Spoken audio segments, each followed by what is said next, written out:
ఇశ్రాయేలీయుల్ని ఒక సమాజంగా ఏర్పరచుకున్నాడు. కొత్త నిబంధనలో హృదయమందు సున్నతి చేయబడిన ఈ ఇశ్రాయేలీయుల్ని ఒక సమాజంగా ఏర్పరచుకున్నాడు. కాబట్టి సంఘంలో సభ్యుడికి సభ్యురాలికి పాత్ర ఉంది. అందుకనే 1 పేతురు పత్రిక 2వ అధ్యాయము 9వ వచనంలో ఈ మాట రాయబడింది: మీరు చీకటి నుంచి ఆశ్చర్యకరమైన వెలుగులోనికి మిమ్మల్ని పిలుచుకున్నాడు ఆయన. ఎందుకు ఆశ్చర్యకరమైన వెలుగులోనికి పిలుచుకున్నాడు చీకటి నుంచి? ఎందుకంటే ఆయన గుణాతిశయములను ప్రచురపరచు నిమిత్తం.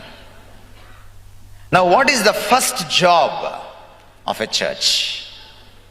The first job of a church is to reflect God's community as a community on the face of earth.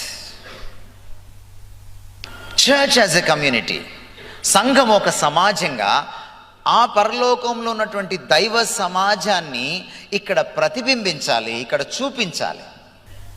చాలా చక్కటి మాట పేతురు పత్రిక 2వ అధ్యాయం 9వ వచనంలో రాసిన మాట.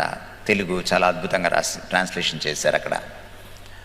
గుణాతిశయములు, ఆయన గుణాతిశయములు. గుణాతిశయాలంటే మీకు తెలుసా?